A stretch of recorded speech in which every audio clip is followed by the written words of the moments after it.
জিনেট সম্পর্কে অনেক নিউজ পড়ছেন, কিন্তু জিনেটের বিকাশ কুমার দলপতি স্যার ঠিক কি বললেন জিনেট সম্পর্কে, তার নতুন জার্নি সম্পর্কে তিনি কি বললেন, সেটার জন্য এক্সক্লুসিভ ফুটেজ দেখার জন্য আমাদের জিনেট অফিসিয়াল নিউজে দেখতে থাকুন ঠিক সকাল 10টায়।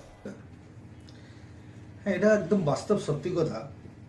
আমাকে অনেকেই অনেকবার বলেছেন যে আপনি সরাসরি লাইভে আসুন, কিন্তু বন্ধুরা তোমরা সবাই জানো, আমি তোমাদেরকে তুমি দিয়ে বলছি যদিও, যে আমি এই অর্গানাইজেশনটার ইমপ্লিমেশনের ব্যাপারে এত ব্যস্ত ছিলাম, সেই কারণে। And this exclusive interview presented by Blooming Cherry Service Private Limited. To get more update, please like, comment, share and subscribe our channel. Thank you.